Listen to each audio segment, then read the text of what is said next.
পয়গম্বর হযরত নূহ আলাইহিস সালাম 950 বছর আল্লাহ হায়াত দিয়েছেন। 950 বছর। অল্প কিছু মানুষ ঈমান এনেছে, ওনার নিজের সন্তান ঈমান আনে না। চরম অবাধ্যতার কারণে আল্লাহ তাআলা ওই জাতিকে এক মহা শাস্তি দেওয়ার ইচ্ছা করলেন। নূহ আলাইহিস সালামকে জানায় দিলেন, পয়গম্বর আপনি একটা নৌকা বানান। নূহ আলাইহিস সালাম শুকনার উপরে নৌকা বানাইছে। মানুষেরা তো হাসাহাসি করে দিয়েছে, নৌকা চলার জন্য পানি দরকার, এই লোকে দেখি পাহাড়ের উপরে নৌকা বানায়।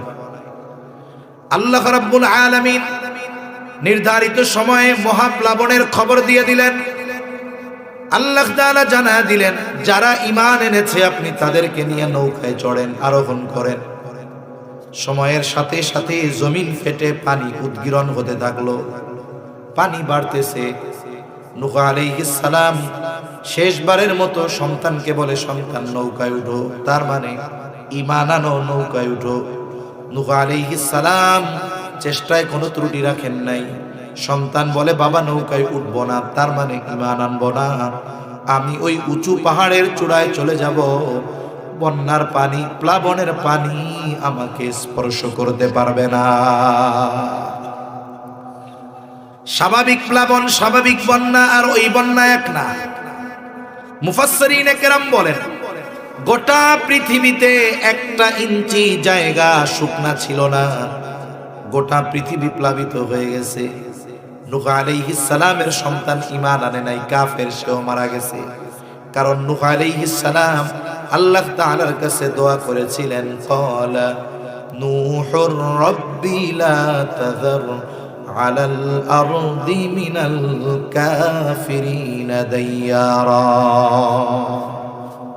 এই জমিনে বসবাসরত একটা কাফেরকে আপনি ছেড়ে দিবেন, গোটা পৃথিবী প্লাবিত হয়ে গেছে, ওনার সন্তানও মারা গেছে। কিয়ামতের দিন আল্লাহ তাআলা নূহ আলাইহিস সালামকে জিজ্ঞাসা করবে না, ও পয়গম্বর নূহ, 950 বছর হায়াত পাইলেন, আপনার সন্তান কেন ঈমান আনলো না? বলেন তো, নূহ আলাইহিস সালাম কি চেষ্টা কম করছে নাকি? জবাব দেন না। চেষ্টা কম করছে? চেষ্টায় কোনো ত্রুটি ছিল? তাহলে নূহ আলাইহিস সালাম চেষ্টায় কোনো ত্রুটি করেন নাই। তবে হেদায়েতের মালিক তিনি নয়, হেদায়েতের মালিক কে? জবান খুলে আওয়াজ দিয়া বলে, হেদায়েতের মালিক আল্লাহ। তাহলে আমি আপনি, আমার আপনার অধীনস্থ বিশেষ করে সন্তানদের ব্যাপারে চেষ্টা করতে পারি, কিন্তু হেদায়েতের মালিক আমি আপনি নই, হেদায়েতের মালিক হলেন আল্লাহ। এখন আসে, এই চেষ্টাগুলো কোন কোন বিষয়ের আলোকে করব, এই কয়েকটা বিষয় আমি আপনাদের সাথে একটু মুযাকারা করব। সাথে সাথে নবীজিও কিন্তু বলছেন, কুল্লুকুম রাঈন ওয়া কুল্লুকুম মাসউলুনা আন রাইয়াতিহি। নবীজি বলেন, তোমরা প্রত্যেকেই দায়িত্বশীল, প্রত্যেককে তার দায়িত্বের ব্যাপারে জিজ্ঞাসা করা হবে। বাবা যদি মনে করে কিয়ামতে আল্লাহ জিজ্ঞাসা করবে, ছেলেরে কি খাওয়াইছিলা, কি পড়াইছিলা, এই সমস্ত কিছু জিজ্ঞাসা হবে না, বরং জিজ্ঞাসা হবে দ্বীনের ব্যাপারে। সন্তানকে দ্বীন শিখিয়েছ, সন্তানকে কি ঈমান শিখিয়েছ, সন্তানকে কি আল্লাহর পরিচয় শিখাইছিলা কিনা, এই বিষয়গুলোই কিয়ামতে আল্লাহর সামনে আমাদের জিজ্ঞাসিত হতে হবে। এজন্য অধীনস্থদের মধ্যে অন্যতম সন্তান, সন্তানকে এগুলো শেখাতে হবে।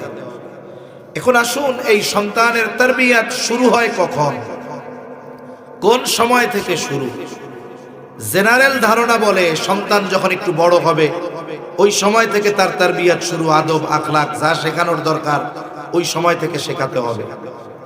তবে হ্যাঁ, যে কোনো জিনিস ভালোভাবে সমাপন করার জন্য আগের থেকে প্রস্তুতি নিতে হয়। যেমন অনেক সময় অনেক জায়গায় কেরাত প্রতিযোগিতা হয়, হয় না?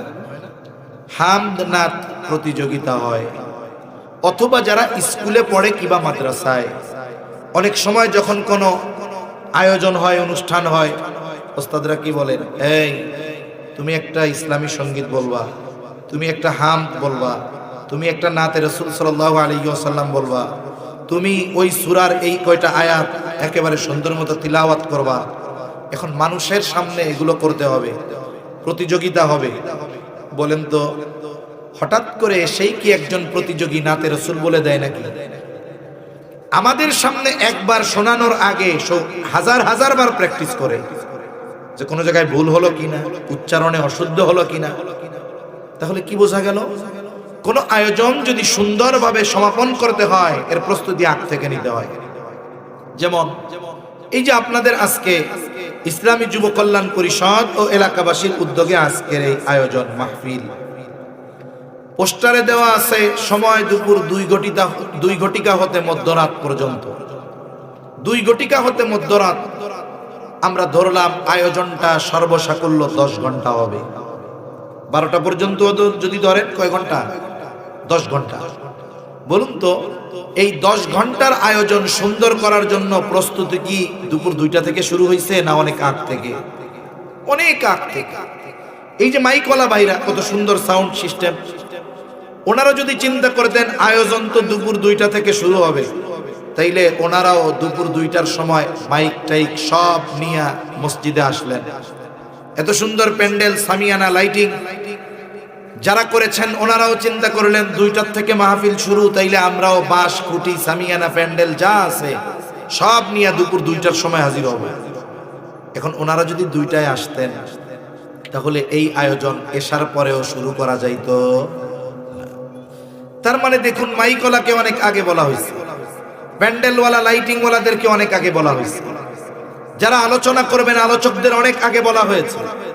অথচ আয়োজন 2টা থেকে রাত 12টা, 10 ঘন্টার, কিন্তু প্রস্তুতি নেওয়া হচ্ছে প্রায় 10 মাস আগ থেকে, ঠিক কিনা? তাহলে যে কোনো বিষয়ে সুন্দরভাবে সমাপন করতে আগের থেকে প্রস্তুতি নিতে হয়। আমি আপনিও যদি সন্তানকে দ্বীনের উপরে গড়ে তুলতে চাই, সুন্দরভাবে তার হায়াতটাকে গড়ে তুলতে চাই, সন্তান দুনিয়ায় আসবে, বড় হবে, এরপরে প্রস্তুতি নয়, বরং ইসলাম জানিয়ে দেয় সন্তানের তারবিয়াত এটা চলমান এক প্রক্রিয়া, এটা সন্তান দুনিয়ায় আসার আগ থেকেই শুরু হয়ে যায়। তাহলে প্রথম বিষয়, আমি আপনি চাই নেককার সন্তান। নেক সন্তান চাই না সবাই? শুরুতে কি বলছি? সম্পদ আছে, সন্তান নাই, ওই সম্পদে শান্তি নাই। সম্পদও আছে, সন্তানও আছে, তবে সন্তান বদকার, বলে ওই সম্পদ সন্তানে শান্তি নাই। বলে সম্পদ নাই তবে নেককার সন্তান আছে, ওই সন্তানে শান্তি আছে। এজন্য বিবাহের অনেকগুলো উদ্দেশ্য, এর মধ্যে অন্যতম একটি উদ্দেশ্য হলো নেক সন্তান। কি সন্তান? নেককার সন্তান। এই যে আপনি আমি আমার আপনার সন্তানকে নেককার হিসাবে গড়ে তুলতে চাই, নেককার সন্তান চাই। নেককার সন্তান যদি চাই তাহলে 1 নাম্বার, সন্তানের জন্য একজন নেককার মা দরকার। কেন? একজন ব্যক্তি খুব যত্ন কইরা কলা গাছ লাগাইতেছে, কলা গাছ, আর একজন জিজ্ঞাসা করলো কি লাগাও? কলা গাছ লাগাই। আচ্ছা, এখন বলে বড় হইলে আম খাবো আর এটা দিয়ে ফার্নিচার বানাবো। বলেন তো এখন ওই লোক লাগাইতেছে কলা গাছ, নিয়ত কি? বলে নিয়ত হলো আম খাবো, বড় হইলে গাছটা দিয়া ফার্নিচার বানাবো। এই আশায় সারা দেশের সব হুজুরদের আইনে দোয়া করাইছে, ও আল্লাহ এই কলা গাছে আম দিয়েন, বড় হইলে যেন ফার্নিচার বানানো যায়। সারা পৃথিবীর হুজুর বাচ্চা খাওয়াইলেও কলা গাছে আম ধরবে? কলা গাছ দিয়ে ফার্নিচার বানানো যাবে? আমরা আল্লাহরে কই, আল্লাহ আমাকে আপনি একটা বাইজিদ বুস্তামির মতো একটা ছেলে দিয়েন, কিন্তু ছেলে চাইতেছি বাইজিদ বুস্তামি, কিন্তু বিবাহের সময় খুঁজি সিনেমার নায়িকা। তাহলে অবস্থাটা কেমন হইল? কলা গাছ লাগিয়ে যেমন আম খাওয়া যায় না, বদ্দিন পাপাচারে লিপ্ত নারীর মাধ্যমে নেককার সন্তান আশা করা যায়। ইসলাম এই জন্য আমাদেরকে নেককার মায়ের ব্যবস্থার ব্যাপারে গুরুত্ব দিয়েছে। সন্তানের জীবনে একজন মায়ের ভূমিকা কতটুকু, কোরআন হাদিসের কথা এক পাশে রাখলাম, আধুনিক এক রিসার্চের খবর আপনাদের শোনাই। রিসার্চ হয়েছে, সন্তানের চরিত্রের 90% গঠিত হয় তার মায়ের থেকে। একজন বাবা সন্তানের জন্য ভালো খাবার, ভালো পোশাক, ভালো বাসস্থানের ব্যবস্থা করতে পারে, কিন্তু সন্তানের চরিত্র গঠনে সবচাইতে বড় ভূমিকা রাখে তার মা। এজন্য রাসূল আকরাম সাল্লাল্লাহু আলাইহি ওয়াসাল্লাম বিবাহের ক্ষেত্রে নারীদের 4টি গুণ দেখে বিবাহ করা হয়। নবীজি বলেন, তুনকাহুল মারআতু লিআরবাঈন, 4টি জিনিস দেখে মেয়েদের বিবাহ করা হয়। 1 নাম্বার, দেখা হয় তার সৌন্দর্য। 2 নাম্বার, দেখা হয় তার বংশ।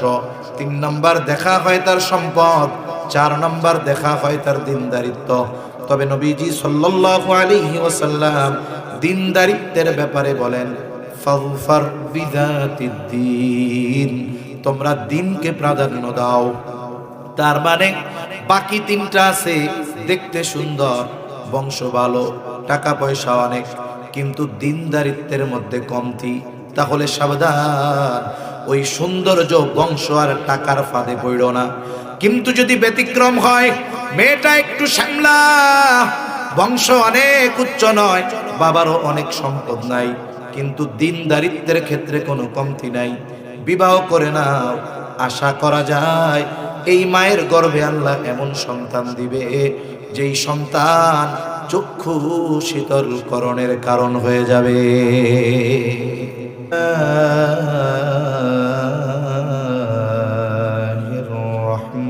রহমানির রহিম। ইয়া আইয়ুহাল্লাযীনা আমানু কু أنفسكم وأهليكم نارا وقال رسول الله صلى الله عليه وسلم كلكم راعين وكلكم مسؤولون عن رعيته أو كما قال النبي صلى الله عليه وسلم صدق الله العلي العظيم وصدق رسوله النبي الكريم ونحن على ذلك لمن الشاهدين والشاكرين والحمد لله رب العالمين سبحانك لا علم لنا إلا ما علمتنا إنك أنت العليم الحكيم اللهم صل على محمد وعلى آل محمد كما صليت على إبراهيم وعلى آل إبراهيم إنك حميد مجيد اللهم بارك على محمد وعلى آل محمد كما باركت على إبراهيم وعلى آل إبراهيم إنك حميد مجيد الحمد لله ঐতিহ্যবাহী মৌলভীবাজার জেলার অন্তর্গত কুলাউড়া থানাধীন কৌলারশি ইসলামী যুব কল্যাণ পরিষদ ও এলাকাবাসীর উদ্যোগে দ্বিতীয় বার্ষিক তাফসীরুল কোরআন ও দোয়া মাহফিল আজকের এই তাফসীরুল কোরআন ও দোয়া মাহফিলের সম্মানিত শ্রদ্ধেয় সভাপতি হাফিজ মাওলানা ওয়াহিদুর রহমান সজীব সাহেব, ইমাম ও খতিব কৌলারশি দক্ষিণ জামে মসজিদ, আমন্ত্রিত ওয়াইজিনে কেরাম, সামনে উপস্থিত মুরব্বিয়ানে কেরাম, সমবয়সী যুবক বন্ধু, স্নেহের ছোট ভাই, মাইকের আওয়াজ যত দূরে যায় নিজ নিজ স্থানে অবস্থানরতা সম্মানিতা শ্রদ্ধা মা ও বোন, আল্লাহ তাআলার দরবারে অগণিত শুকর যে মহান মালিক হায়াতে বরকত দিয়ে সুস্থ রেখে হাজারো মানুষের মধ্য থেকে মনোনীত করে যাচাই বাছাই করে এই দিনই মজমায় আসার বসার, কিছু কথা বলবার এবং শ্রবণ করবার সুযোগ যে মহান মানিব দান করেছেন, সে মহান মানিবকে খুশি করার জন্য মহাব্বতের সাথে অন্তর থেকে জবান খুলে কালিমাতুশ শুকর পাঠ করি আলহামদুলিল্লাহ। অগণিত দুরুদ ও সালাম সৈয়দুল আম্বিয়া, আশরাফুল আম্বিয়া, খাতামুল আম্বিয়া, ইমামুল মুরসালিন, রহমাতুল লিল আলামিন মুহাম্মদুর রাসূলুল্লাহ সাল্লাল্লাহু আলাইহি ওয়াসাল্লামের উপর। আমি আপনাদের খেদমতে পবিত্র কোরআনুল কারীমের সূরা তাহরিম থেকে একটি আয়াতের অংশ ও রাসূল আকরাম সাল্লাল্লাহু আলাইহি ওয়াসাল্লামের অগণিত হাদিস থেকে একটা হাদিসের অংশ পাঠ করেছি। আল্লাহ তাআলার কাছে তৌফিক চাই, আল্লাহ তাআলা কিছু কথা বলার তৌফিক দেন, যে কথাগুলো আমাদের সবার দুনিয়া এবং আখিরাতের জন্য কল্যাণকর হয়। সকলে জবান খুলে বলি আমিন। আল্লাহ তাআলা আমাদেরকে এ দুনিয়াতে অগণিত নিয়ামত দান করেছেন। এই যে আমরা দ্বীনের কথা বলতে পারতেছি, শুনতে পারতেছি, দ্বীনি মজমার আয়োজন করতে পারতেছি, এটাও আল্লাহর পক্ষ থেকে নিয়ামত। অথচ দেখুন, আরব বিশ্বের দেশগুলো, মিডল ইস্টের কান্ট্রিগুলোতে, যেগুলোকে আমরা মূলত ইসলামিক দেশ হিসাবে বলি, ওই সব দেশে খোলা ময়দানে কিছু মানুষ একত্রিত হয়ে দ্বীনের কথা বলবে, সাথে সাথে জেলের ভাত খাওয়া লাগবে। যদি ভিন্ন কোনো দেশের হয় তাহলে ব্ল্যাক লিস্টে ফেলায়া দিবে, গোটা হায়াতে আর ওই দেশের ভিসা পাবে না। অথচ কথা হচ্ছিল কার? বলে যার জমিন তার। অথচ ওই আল্লাহর কালামের কথা, দ্বীনের কথা খোলা ময়দানে বলা কঠিন। আল্লাহ পাকের দরবারে শুকরিয়া যে আল্লাহ সুবহানাহু ওয়া তাআলা, আমরা এমন এক ভূখণ্ডে আছি, পৃথিবীর অধিকাংশ ইসলামিক দেশ যেগুলো, তার আশেপাশে অন্যান্য এক বা একাধিক ইসলামিক কান্ট্রি আছে, ইসলাম থাকার না থাক, কিন্তু দেশটা ইসলামিক দেশ। কিন্তু আমরা এমন এক ভূখণ্ডে বসবাস করি, আমাদের চারদিকে ইসলাম আছে। আমাদের চারদিকে যারা আছে, আমাদের দেশের চতুর্দিকে মুসলমান দেশ। কথা বুঝেন নাই মনে হয়। আমাদের চারদিকে আছে কারা? বেশিরভাগ জায়গায় আছে ভারত, অল্প কিছু জায়গায় আছে মায়ানমার। এরা কি মুসলিম না অমুসলিম? অথচ চতুর্দিকে অমুসলিম দ্বারা বেষ্টিত ছোট্ট একটা ভূখণ্ডে আমরা এই দ্বীনের কথা আলোচনা করতে পারতেছি, বলতে পারতেছি, এটা আল্লাহর পক্ষ থেকে নিয়ামত। অনেকেই মনে করে যে এই মাহফিলগুলোর দ্বারা কল্যাণ কি, উপকার কি। সারা দেশে সফরের সুবাদে এই কথাটা মোটামুটি আমার বুঝে আসছে। বিশেষ করে বাংলাদেশে দুইটা বিভাগের বেশ কিছু এলাকায়, একটা হলো সিলেট বিভাগ আর একটা হলো চট্টগ্রাম বিভাগ।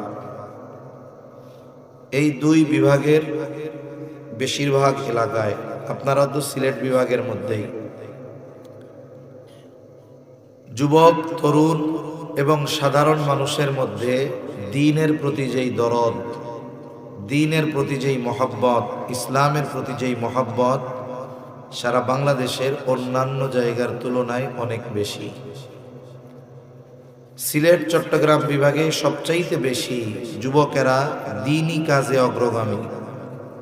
শুধু যে একটা মাহফিল করলো বিষয়টা এমন নয়, দ্বীনি বিষয়ের ব্যাপারে তারা অগ্রগামী। দিলের মধ্যে মাদ্রাসা, ওলামা একরাম, দ্বীনি মাহফিল, দ্বীনি সংক্রান্ত বিষয়গুলোর ব্যাপারে তাদের অন্তরের মধ্যে একটা আগ্রহ আছে।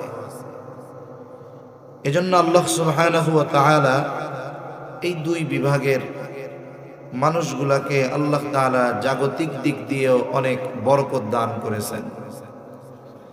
তা সম্মানিত উপস্থিতি, দ্বীনের আলোচনা হওয়ার সর্বনিম্ন ফায়দা হলো যে আমরা যতটুকু সময় এখানে অতিবাহিত করব, এই সময়টুকু আমার গুনাহমুক্ত কাটবে। কিছু দ্বীনি কথা আমরা শুনব। আল্লাহ তাআলা যদি চায়, হয়তো 2-3-4 ঘন্টার কথার মধ্যে কোনো একটা কথা আমার জীবন পরিবর্তনের কারণ হয়ে যেতে পারে। তা আমি আপনাদের খেদমতে যে আয়াত তিলাওয়াত করেছিলাম, এই আয়াতের আলোকেই কথা বলতে গিয়ে এই কথাই বলতেছিলাম যে নেয়ামত আল্লাহ তাআলা দিয়েছেন অগণিত। এই দ্বীনের কথা বলতে পারা, শুনতে পারা, এটাও একটা নেয়ামত। কত নেয়ামত আল্লাহ তাআলা দিয়েছেন। এর আগে একটা কথা আপনাদের বলি। আমার জানাশোনা এক ভাই কানাডা থাকেন, কানাডা অনেক কষ্ট করে সিটিজেনশিপ পেয়েছে। যেমন বিশেষ করে সিলেটের মানুষ, ইয়াং যুবক যারা আছে, অনেকেই মাঝে মধ্যে মেসেজ দেয়, হুজুর একটু দোয়া করেন। কেন? কই লন্ডন যাওয়ার চেষ্টা করতেছি হুজুর, খাস করিয়া দোয়া করেন যেন আল্লাহ সব সহজ করে দেয়। আমাদের মতো দেশের মানুষের স্বপ্নের দেশ আমেরিকা, ইউরোপের কোনো দেশ, অথবা আমেরিকার মতো দেশ, কানাডার মতো দেশ। তো ওই আল্লাহর বান্দা কানাডায় থাকেন। কানাডায় অনেক মানুষ যায়, কিন্তু ওইখানে রুজি রোজগার করা খুব কঠিন। আল্লাহর বান্দা ভালো একটা জব করেন, অনেক টাকা বেতন পান, কিন্তু আল্লাহ তাআলা ওনারে একটু দ্বীনের বুঝ দিছে। উনি বলতেছেন, কিছুদিন পরে আমি চিন্তা করলাম যে আমি কানাডায় আছি, মোটামুটি সেটেল হয়েছি, ভালোভাবেই আছি, আমার সন্তানেরাও আছে, ভালো প্রতিষ্ঠানে লেখাপড়া করতেছে। আমি একা একদিন ভাবলাম যে আমার কি এই দুনিয়াই শেষ? দুনিয়ার পরে কি আর কোনো কিছু নাই? ওনার চিন্তা আসলো, আমার দুনিয়া তো শেষ না, কারণ আমার দুনিয়া থেকে যাওয়ার পরে আসল শুরু হবে। ওই সময়ের জন্য কি হচ্ছে? উনি তখন চিন্তা করলেন যে কানাডায় আমি যদি নামাজ পড়তে চাই, উনি যেখানে থাকেন, বলে আমি যদি ফজরের নামাজ পড়তে চাই আমাকে 50-60 কিলোমিটার দূরে যাইতে হয় গাড়ি নিয়ে। আমি সপ্তাহে একদিন জুমার দিন আমি মসজিদে যাইতে পারি, অন্য সময় যাওয়ার সুযোগ হয় না। আমি কখনো আজানের আওয়াজ শুনি না, আমি কখনো কোথাও শুনি না যে দ্বীনি মাহফিলের কোনো আলোচনা আমার কানে আসতেছে। আমার সন্তানেরা আজানের আওয়াজ শুনতেছে না, কোরআনের তিলাওয়াত শুনতেছে না, আমার সন্তানেরা দ্বীনি কোনো কথার আওয়াজ শুনতেছে না। আমি তো ছোটকালে শুনছি, এখন না হলে না শুনতেছি, কিন্তু আমার সন্তানদের শুরুটা যদি এরকম হয়, তাহলে পরবর্তীতে কি হবে? উনি ওই স্বপ্নের দেশ কানাডা ছেড়ে চলে আসতেন বাংলাদেশে। উনি বলতেছেন, আমি জানি যে বাংলাদেশে সিকিউরিটি নাই, জীবনের নিরাপত্তা নাই, যে কোনো টাইমে সব শেষ হয়ে যেতে পারে। এরপরেও আমি আমার সন্তানেরা দৈনিক আল্লাহর বড়ত্বের ধ্বনি, আজানের আওয়াজ 5 বার শুনতে পাই। আমি ঘর থেকে বের হয়ে 1 মিনিট হাঁটলেই কোনো না কোনো মসজিদের মিনার আমার চোখে পড়ে।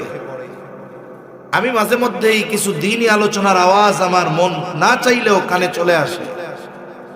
আমি কানাডায় দুনিয়া পেয়েছি, কিন্তু এগুলো তো আমার নাই। এজন্য আমি সব ত্যাগ করে পরিবার নিয়ে বাড়িতে চলে আসছি। এই যে দ্বীনি মাহফিলগুলো, এই যে আজানের আওয়াজ, এই যে মসজিদ মাদ্রাসা, এগুলা যে কত বড় এক নেয়ামত, ওই ব্যক্তি অনুধাবন করতে পেরেছেন বিধায় মানুষের কাছে স্বপ্নের দেশ কানাডা ছেড়ে উনি সপরিবারে বাংলাদেশে চলে আসছেন। তা আল্লাহ তাআলা আমাদেরকে অগণিত নেয়ামত দান করেছেন। আল্লাহ তাআলা বলেন, وإن تعدوا نعمة الله لا تحصوها আল্লাহ তাআলা বলেন, তোমরা যদি আল্লাহর নেয়ামত সমূহ গণনা করো হিসাব করতে পারবা না। অগণিত নেয়ামত আল্লাহ তাআলা আমাদের দিয়েছেন, অগণিত নেয়ামত বিধায় এটা ভাবার কোনো সুযোগ নাই নেয়ামত গুলো মনে হয় কম দামি। বরং আল্লাহ তাআলা বান্দার জন্য যেই জিনিসটা অতি প্রয়োজন ওইটা আল্লাহ অতি সহজে দিয়েছেন। একটা উদাহরণ দিলে বুঝতে সহজ হবে। চিকিৎসা বিজ্ঞান বলে একটা মানুষ খাবার আর পানি ছাড়া 22 দিন পর্যন্ত বাঁচতে পারে। 22 দিন, বলেন তো খাবার আর পানি ছাড়া 22 দিন বাঁচা যেতে পারে, কিন্তু অক্সিজেন ছাড়া শ্বাস প্রশ্বাস নেওয়া এবং ছাড়া ব্যতীত এই দুনিয়ায় 22 দিন নয় 22 মিনিট বেঁচে থাকার সুযোগ আছে নাকি? চিকিৎসা বিজ্ঞান বলে মাত্র 5 মিনিট একজন মানুষ অক্সিজেন বিহীন স্বাভাবিক সময় 5 মিনিটের বেশি বাঁচতে পারবে না।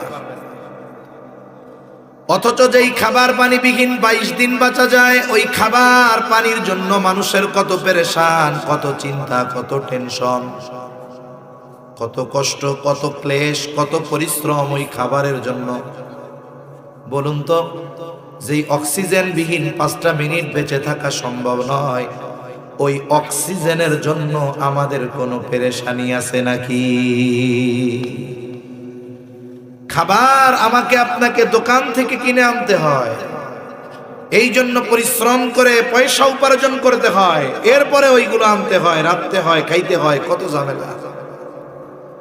অথচ যেই জিনিসটা বিহীন 5টা মিনিট বেঁচে থাকা সম্ভব নয়, ওই অক্সিজেন আল্লাহ তাআলা কত সহজে কত বেশি দিয়েছেন। এটা বাজার থেকে কেনা লাগে না। অক্সিজেনের নিয়ন্ত্রণ আল্লাহ তাআলা কারো হাতে দেয় নাই, বরং বান্দা ঘুমে থাক, সজাগ থাক, বাজারে থাক, মসজিদে থাক, নেকের কাজ করুক কিবা পাপের কাজ করুক, যেই জায়গায় থাকুক না কেন, সব সময় বান্দার অক্সিজেন সাপ্লাইয়ের জিম্মাদারি যিনি নিয়েছেন তিনি কে? এতটুকু নিয়ামতের কথা কোন বান্দা যদি রাতে বালিশের সাথে মাথা লাগায় চিন্তা করে, আরে এই দামি এক নিয়ামত যেটা ছাড়া আমি 5টা মিনিট থাকতে পারবো না, এটার ব্যাপারে আমি গোটা হায়াতে কোনোদিন চিন্তা করি নাই। আমার বেতন বাড়তেছে না কেন, আমার চাকরি হচ্ছে না কেন, আমার ইংল্যান্ডের ভিসা হচ্ছে না কেন, এই কারণে রাতের পর রাত পেরেশানে ঘুম হারাম। কিন্তু অক্সিজেন সকালবেলায় ঘুম থেকে উঠলে পাবো কিনা এই ব্যাপারে কোনো চিন্তা আমার আপনার করা লাগে? আহা, এর কত দাম! করোনাকালীন সময় আমরা দেখেছি, যখন করোনায় মানুষের ফুসফুস আক্রান্ত হয়ে গেছে, স্বাভাবিকভাবে শ্বাস প্রশ্বাস নেওয়ার ক্ষমতা তার ছিল না, অক্সিজেন লাগানো হতো।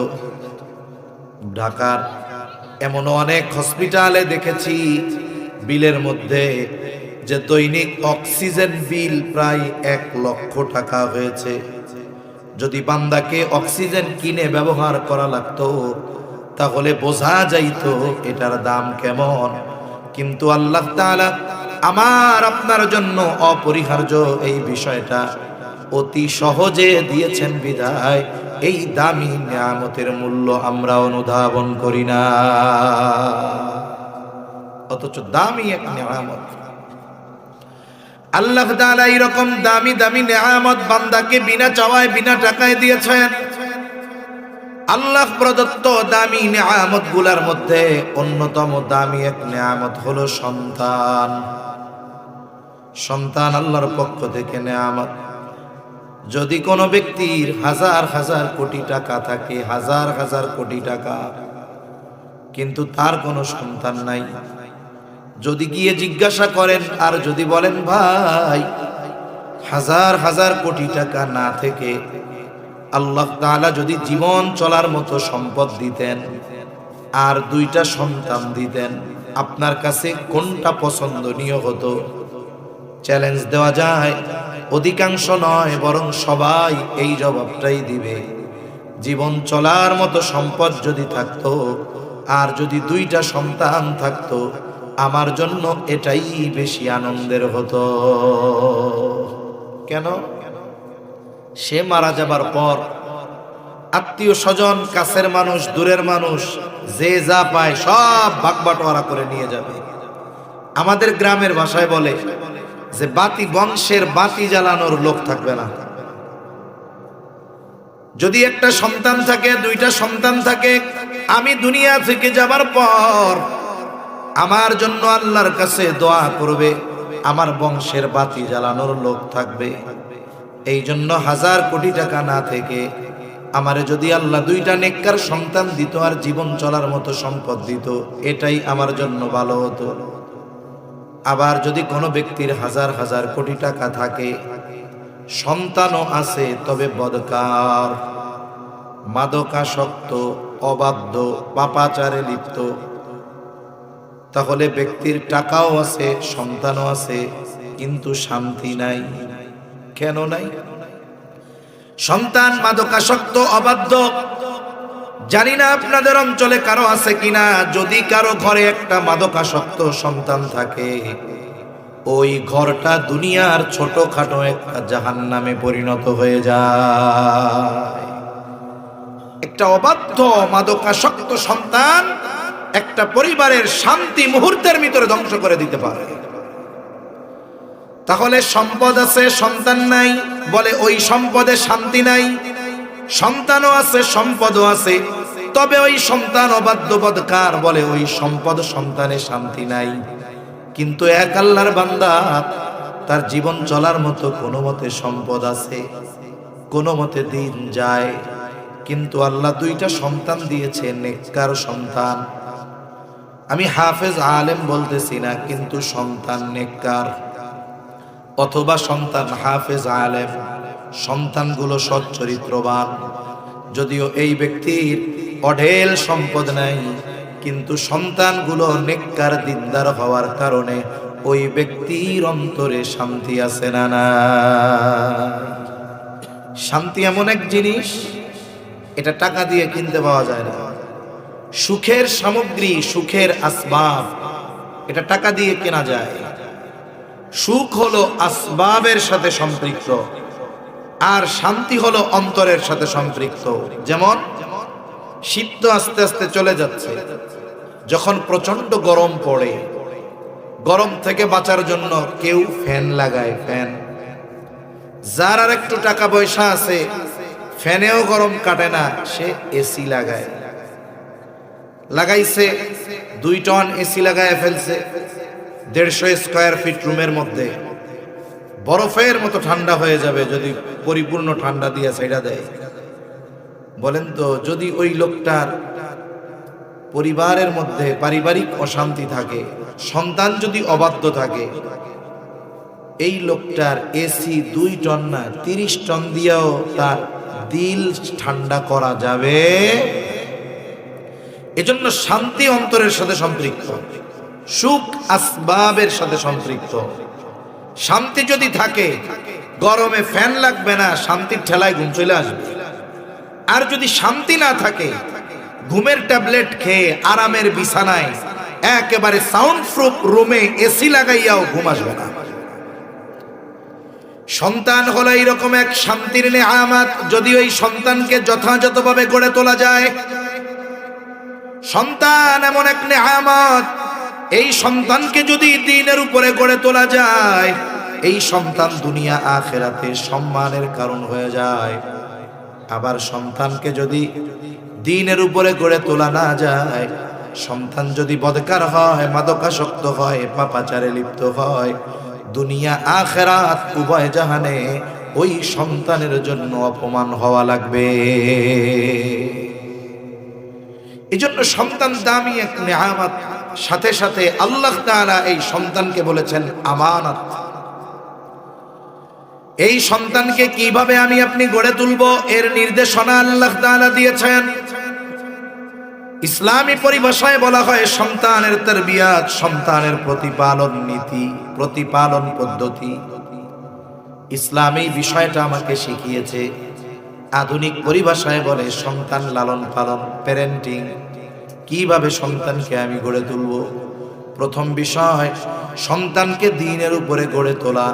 এটা আল্লাহ তাআলার নির্দেশ, এটা রাসূলুল্লাহ সাল্লাল্লাহু আলাইহি ওয়াসাল্লামের নির্দেশ। আল্লাহ তাআলা কোরআনুল কারীমের মধ্যে বলেন, ইয়া আইয়ুহাল্লাযীনা আমানু কু আনফুসাকুম ওয়া আহলিকুম নারা।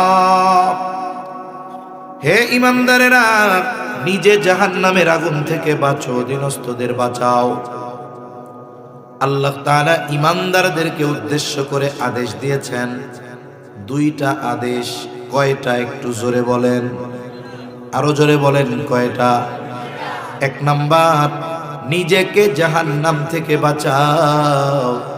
দুই নাম্বার, তোমার অধীনস্থদেরও জাহান্নাম থেকে বাঁচাও। আদেশটা দিয়েছেন কাদের? ইমানদারদের। এখানে আমরা যারা আছি আমরা সবাই ইমানদার, তাই না? তাইলে এই আদেশটা আমাদের উপরে দিছেন কে? আল্লাহ। একজন মানুষ ঈমান আনার মাধ্যমে অনন্তকাল জাহান্নাম থেকে বাঁচার নিশ্চয়তা পেয়ে যায়। কারণ হাদিসের মধ্যে আসছে, কোন ব্যক্তির অন্তরে যদি যারা পরিমাণ কল্যাণ থাকে, অর্থাৎ ঈমান থাকে, হয়তো দুনিয়ায় আল্লাহর হুকুম আহকাম মানে নাই, নামাজ পড়ে নাই, রোজা রাখে নাই, নাফরমানি করছে, পাপাচারে লিপ্ত হয়েছে, কিন্তু শিরকের মতো গুনাহ করে নাই, এমন গুনাহ করে নাই যাতে ঈমান ধ্বংস হয়ে যায়। ঈমানটা কোনো মতে আছে, এই অবস্থায় দুনিয়া থেকে বিদায় নিল। হয়তো আল্লাহ তাআলার নাফরমানির কারণে ওই ব্যক্তিকে দীর্ঘকাল জাহান্নামে থাকা লাগতেও পারে, কিন্তু চিরকাল জাহান্নামে থাকা লাগবে না। কারণ ওই যাররা পরিমাণ কল্যাণ বা ঈমানের কারণে আল্লাহ তাআলা একটা সময় তাকে জাহান্নাম থেকে নিষ্কৃতি দিয়ে জান্নাতের মালিক বানায়া দিবে। আগুনে যে 1 ঘন্টা পড়ে তারও কষ্ট হয়, ওই আগুনে যদি কেউ 5 মিনিট পুড়ে কিন্তু তার কষ্ট হবে না। কষ্ট হবে? তাহলে আল্লাহ তাআলা কেমন যেন বলেন, ও ঈমানদার, ঈমান আনার মাধ্যমে অনন্তকাল জাহান্নাম থেকে বাঁচার নিশ্চয়তা পাইলা। এইবার আমি আল্লাহর হুকুম আহকাম, আদেশ নিষেধ মান্য করার মাধ্যমে ক্ষণস্থায়ী কিবা দীর্ঘস্থায়ী জাহান্নামের শাস্তি থেকে তুমি নিজেকে বাঁচাও। এই আয়াত যখন নাজিল হয়, মুফাসসিরিনে কেরাম বলেন, সাহাবায়ে কেরাম জিজ্ঞাসা করলো, কেমনে নিজেকে জাহান্নাম থেকে বাঁচাবো? নবীজিও জানায় দিলেন, আল্লাহ তাআলার হুকুম আহকাম মেনে চলার মাধ্যমে নিজেকে জাহান্নাম থেকে বাঁচাইবা। তার মানে ঈমান আনার কারণে তুমি নিশ্চয়তা পাইছো চিরদিন জাহান্নামে থাকা লাগবে না। আর নেক আমল করলে তোমাকে কোনো দিনও জাহান্নামে যাওয়া লাগবে না। সাহাবায়ে কেরাম বলে, নিজেরটা বুঝলাম, কিন্তু অধীনস্থদেরকে কেমনে বাঁচাবো? দুনিয়ার কোন ব্যক্তি আরেক ব্যক্তিকে জাহান্নামের থেকে বাঁচাতে পারে না। দুনিয়ার কোন মানুষ আরেকটা মানুষকে জান্নাতে নিতে পারে না। কেন? বলে হেদায়েতের ক্ষমতা দুনিয়ার কারো কোনো মানুষের হাতে নাই। হেদায়েতের ক্ষমতা একমাত্র যার হাতে, তিনি কে? এখন যদি কোনো বাবা চিন্তা করে, আমার ছেলেরে ফজরের সময় ডাকি, ঘুম থেকে উঠে না। অনেক বাবার সন্তান আছে না নাই এরকম? বাবা ঈশা নামাজ পড়ে মসজিদে, ছেলে ফজরের নামাজ কি নামাজই পড়ে না। তাইলে বাবা নামাজ পড়ে কেন, রোজা রাখে কেন? যেন কিছুদিনের জন্য জাহান্নামে না যাওয়া লাগে। এখন বাবা যদি ছেলের মহব্বতে চিন্তা করে, আজকে থেকে ছেলের নামাজটাও আমি পড়া দিব, রোজা আসতেছে সামনে, ছেলের রোজাও আমি রাইখা দিব। বলেন তো, বাবা যদি ছেলের নামাজ পড়ে দেয়, বাবা যদি ছেলের রোজা রেখে দেয়, তাহলে কি সন্তানেরটা আদায় হবে? হবে না। তাহলে আমি আপনি যদি আমার আপনার সন্তানের আমল করে দেই, তাহলে তার আমল করা হবে না। কেমনে তাকে জাহান্নাম থেকে বাঁচাবো? বলে, আমি তার রোজা রাখতে পারবো না, আমি তার নামাজ পড়তে পারবো না, কিছু করতে পারবো না, তবে আমি তাকে নামাজ পড়ানোটা শেখাতে পারবো। আমি তাকে রোজা রাখার জন্য ফোর্স করতে পারবো। তার মানে আমি নেক আমলের মাধ্যমে, গুনাহ থেকে বাঁচার মাধ্যমে নিজেকে জাহান্নাম থেকে বাঁচাবো। আর আমার অধীনস্থদের জাহান্নাম থেকে বাঁচানোর জন্য ইসলাম যেই নির্দেশনা দিয়েছে, ওই নির্দেশনার আলোকে আমি তাদের জাহান্নাম থেকে বাঁচানোর সর্বোচ্চ চেষ্টা করব। আমি আমার সন্তানকে শেখাতে পারবো যে নামাজটা ফরজ, না পড়লে গুনাহ হবে, আল্লাহ শাস্তি দিবে, কিন্তু আমি তারটা পড়ে দিলে হবে না। আমি তাকে এটা জানাতে পারবো, শেখাতে পারবো, চাপ দিতে পারবো, রোজা তোমাকে রাখতে হবে, তা না হলে তোমাকে জাহান্নামে যাওয়া লাগবে। তাহলে কি আমি তাকে জান্নাতের পথ চিনিয়ে দিতে পারি, আমি তাকে জাহান্নামের পথের ব্যাপারে বলতে পারি, দেখো এই পথে চললে জান্নাত, এই পথে চললে জাহান্নাম, কিন্তু তার পথে আমি নিজে তারটা চলে দিতে পারবো না। তার মানে কি আমি আপনি আপনার অধীনস্থদের জাহান্নাম থেকে বাঁচানোর চেষ্টা করব।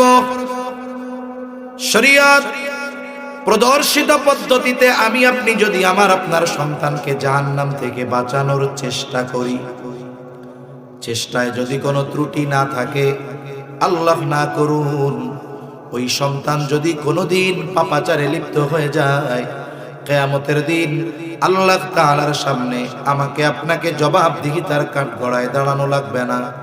কিন্তু আমি আলেম, আমি হাজি, আমি তাহাজ্জুদ গুজারি, আমি দ্বীনের কাজের সাথে সম্পৃক্ত, কিন্তু সন্তানদেরকে দ্বীনের উপরে গড়ে তোলার কোনো প্রচেষ্টা করি নাই। আল্লাহ না করুন ওই সন্তান যদি পাপাচারে লিপ্ত হয়ে যায়, ওই সন্তান যদি কিয়ামতের দিন জাহান্নামী বলে সাব্যস্ত হয়, ও কিয়ামতের দিন আল্লাহ তাআলার দরবারে ও জাহান্নামী হওয়ার কারণ হিসাবে আমাকে আপনাকে পয়গম্বর হযরত নূহ আলাইহিস সালাম 950 বছর আল্লাহ হায়াত দিয়েছেন, 950 বছর। অল্প কিছু মানুষ ঈমান এনেছে, ওনার নিজের সন্তান ঈমান আনে না। চরম অবাধ্যতার কারণে আল্লাহ তাআলা ওই জাতিকে এক মহা শাস্তি দেওয়ার ইচ্ছা করলেন। নূহ আলাইহিস সালামকে জানায় দিলেন, পয়গম্বর আপনি একটা নৌকা বানান। নূহ আলাইহিস সালাম শুকনার উপরে নৌকা বানাইছে।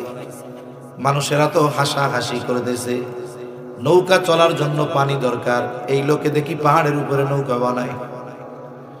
আল্লাহ রাব্বুল আলামিন নির্ধারিত সময়ে মহাপ্লাবনের খবর দিয়ে দিলেন।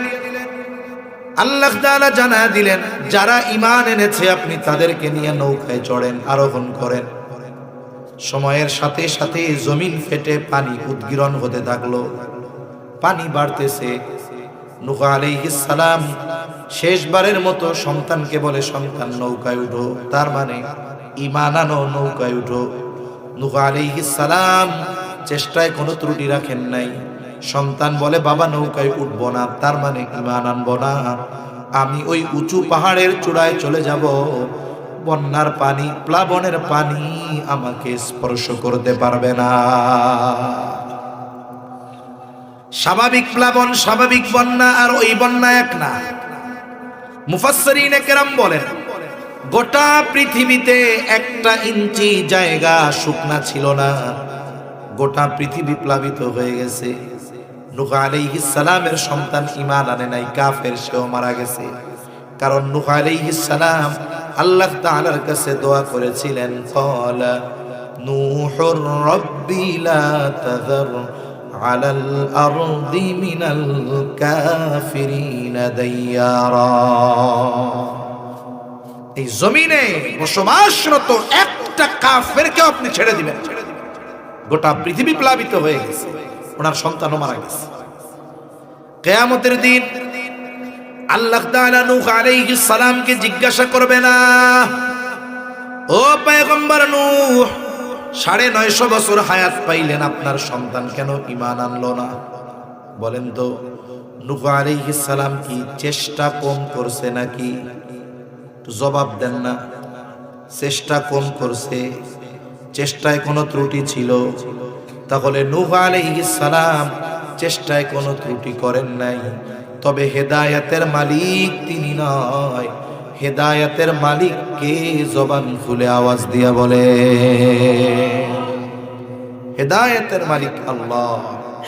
তাহলে আমি আপনি আমার আপনার অধীনস্থ বিশেষ করে সন্তানদের ব্যাপারে চেষ্টা করতে পারি, কিন্তু হেদায়েতের মালিক আমি আপনি নই, হেদায়েতের মালিক হলেন আল্লাহ।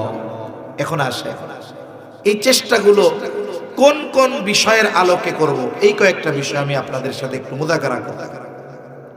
সাথে সাথে নবীজিও কিন্তু বলছেন, কুল্লুকুম রাঈন ওয়া কুল্লুকুম মাসউলুন আন রাইয়াতিহি। নবীজি বলেন, তোমরা প্রত্যেকেই দায়িত্বশীল, প্রত্যেককে তার দায়িত্বের ব্যাপারে জিজ্ঞাসা করা হবে। বাবা যদি মনে করে কিয়ামতে আল্লাহ জিজ্ঞাসা করবে ছেলেরে কি খাওয়াইছিলা, কি পড়াইছিলা, এই সমস্ত কিছু জিজ্ঞাসা হবে না, বরং জিজ্ঞাসা হবে দ্বীনের ব্যাপারে। সন্তানকে দ্বীন শিখিয়েছ, সন্তানকে কি ঈমান শিখিয়েছ, সন্তানকে কি আল্লাহর পরিচয় শিখাইছিলা কিনা, এই বিষয়গুলোই কিয়ামতে আল্লাহর সামনে আমাদের জিজ্ঞাসিত হতে হবে। এজন্য অধীনস্থদের মধ্যে অন্যতম সন্তান, সন্তানকে এগুলো শেখাতে হবে। এখন আসুন, এই সন্তানের তারবিয়াত শুরু হয় কখন, কোন সময় থেকে শুরু? জেনারেল ধারণা বলে সন্তান যখন একটু বড় হবে ওই সময় থেকে তার তারবিয়াত শুরু, আদব আখলাক যা শেখানোর দরকার ওই সময় থেকে শেখাতে হবে। তবে হ্যাঁ, যে কোনো জিনিস ভালোভাবে সমাপন করার জন্য আগের থেকে প্রস্তুতি নিতে হয়। যেমন অনেক সময় অনেক জায়গায় কেরাত প্রতিযোগিতা হয়, হয় না? হামদ নাত প্রতিযোগিতা হয়, অথবা যারা স্কুলে পড়ে কিংবা মাদ্রাসায় অনেক সময় যখন কোনো আয়োজন হয়, অনুষ্ঠান হয়, ওস্তাদরা কি বলেন, এই তুমি একটা ইসলামী সঙ্গীত বলবা, তুমি একটা হামদ বলবা, তুমি একটা নাতে রাসূল সাল্লাল্লাহু আলাইহি ওয়াসাল্লাম বলবা, তুমি ওই সূরার এই কয়টা আয়াত একেবারে সুন্দর মতো তিলাওয়াত করবা। এখন মানুষের সামনে এগুলো করতে হবে, প্রতিযোগিতা হবে। বলেন তো, হঠাৎ করে সেই কি একজন প্রতিযোগী নাতে রাসূল বলে দেয় নাকি? আমাদের সামনে একবার শোনানোর আগে হাজার হাজার বার প্র্যাকটিস করে যে কোনো জায়গায় ভুল হলো কিনা, উচ্চারণে অশুদ্ধ হলো কিনা। তাহলে কি বোঝা গেল?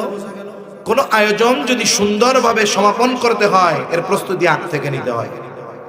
যেমন এই যে আপনাদের আজকে ইসলামী যুব কল্যাণ পরিষদ ও এলাকাবাসীর উদ্যোগে আজকের এই আয়োজন মাহফিল, পোস্টারে দেওয়া আছে সময় দুপুর 2 ঘটিকা হতে মধ্যরাত পর্যন্ত। 2 ঘটিকা হতে মধ্যরাত, আমরা ধরলাম আয়োজনটা সর্বসাকুল্য 10 ঘন্টা হবে। 12টা পর্যন্ত যদি ধরেন কয় ঘন্টা? 10 ঘন্টা। বলুন তো, এই 10 ঘন্টার আয়োজন সুন্দর করার জন্য প্রস্তুতি কি দুপুর 2টা থেকে শুরু হয়েছে না অনেক আগ থেকে? অনেক আগ থেকে। এই যে মাইকওয়ালা ভাইরা কত সুন্দর সাউন্ড সিস্টেম, ওনারা যদি চিন্তা করতেন আয়োজন তো দুপুর 2টা থেকে শুরু হবে, তাইলে ওনারাও দুপুর 2টার সময় মাইক টাইক সব নিয়ে মসজিদে আসলেন। এত সুন্দর প্যান্ডেল, সামিয়ানা, লাইটিং যারা করেছেন ওনারাও চিন্তা করলেন 2টার থেকে মাহফিল শুরু, তাইলে আমরাও বাঁশ, খুঁটি, সামিয়ানা, প্যান্ডেল যা আছে সব নিয়ে দুপুর 2টার সময় হাজির হব।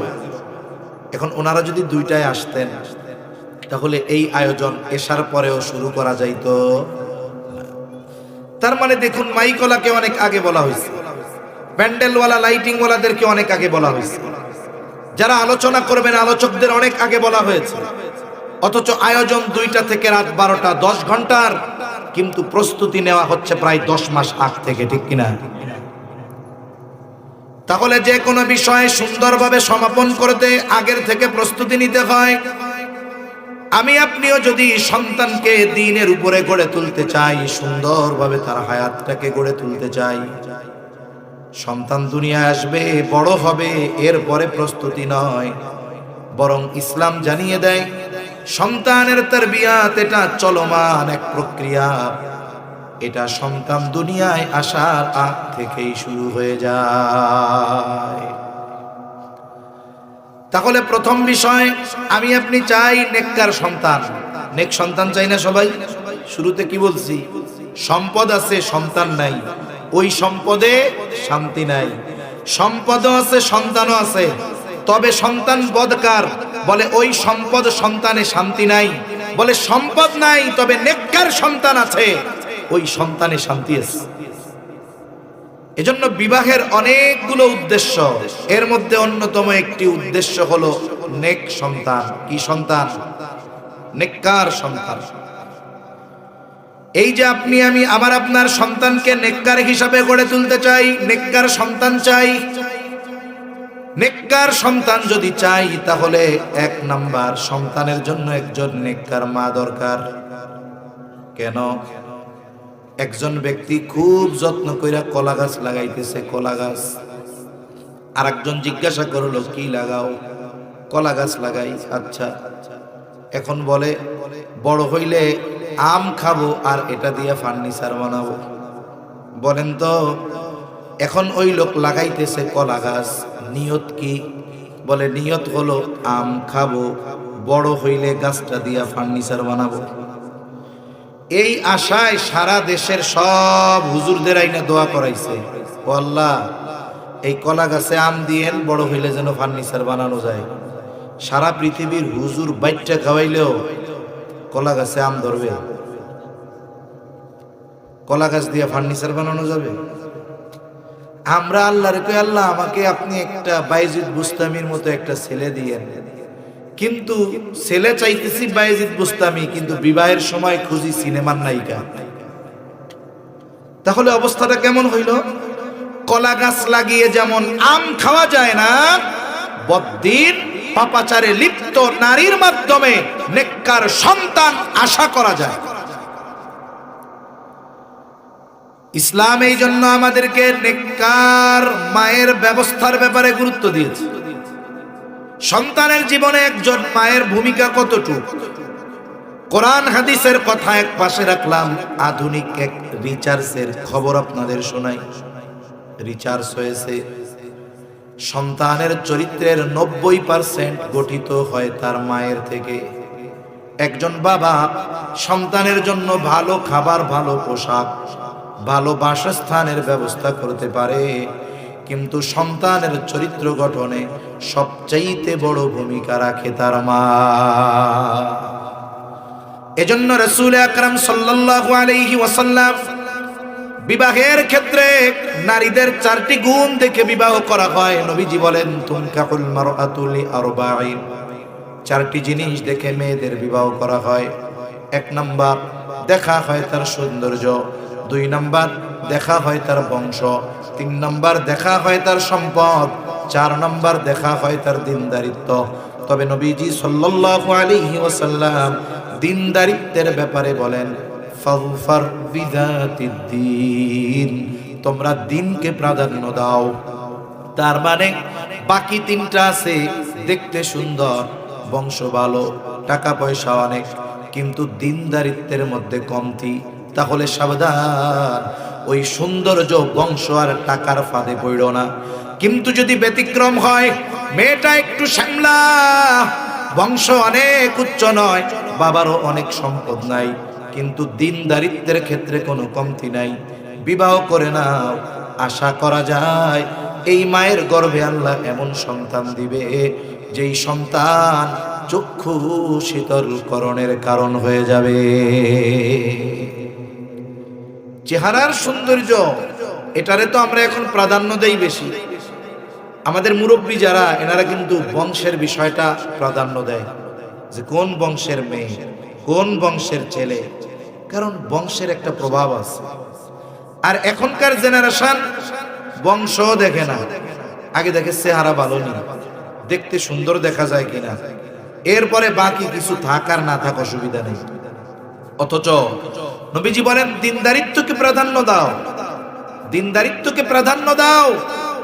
রাসূল আকরাম সাল্লাল্লাহু আলাইহি ওয়াসাল্লাম দিনদারিত্বকে প্রাধান্য দিতে বললেন, আর আমরা ওইটারে বানাইছি অপশনাল, থাকলেও চলে না থাকলেও চলে, বাকি 3টা আছে এটা দেখ। ফলশ্রুতিতে কি হয়? সুন্দর চেহারা দেখে বিয়া করে ঠিক, কিন্তু বিবাহের পরে তার চারিত্রিক অসৌন্দর্যতা যখন ফুটে উঠে, চেহারার সৌন্দর্য তখন আর ভালো লাগে না। তখন ওই সুন্দর চেহারাটা তার কাছে সবচেয়ে কষ্টের চেহারা মনে হয়।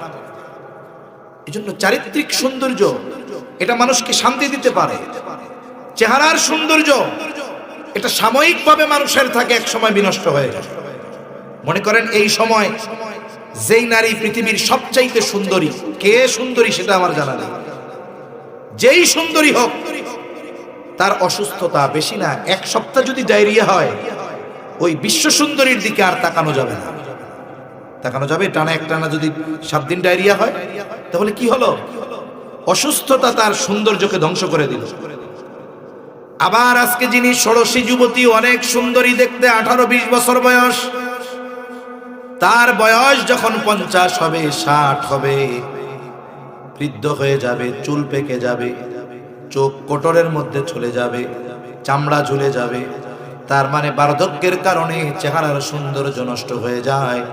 কিন্তু কেউ যদি দিনদার হয়, আর যিনি দিনদার তার চরিত্র সুন্দর, ওই দিনদার যদি 80 বছরের বৃদ্ধ হয়ে যায়, দৃষ্টিশক্তি যদি চলেও যায়, চুল পেকে যদি সব পড়েও যায়, হয়তো চেহারার সৌন্দর্য থাকবে না, কিন্তু তার চরিত্রের সৌন্দর্য কখনো নষ্ট হবে নাকি? তাহলে আমি আপনি ওইটাকেই প্রাধান্য দেই যেটা বিনষ্ট হবে না। বিবাহের ক্ষেত্রে দিনদারিত্বকে প্রায়োরিটি দিয়ে, অগ্রাধিকার দিয়ে, এরপরে যদি বংশ ভালো হয়, চেহারা যদি হুরপরির মতো হয়, বংশ যদি অনেক হয়, সম্পদ যদি অনেক থাকে, তাইলে ভালো। বলুন তো, শূন্যের দাম আছে না নাই? শূন্যের দাম আছে না?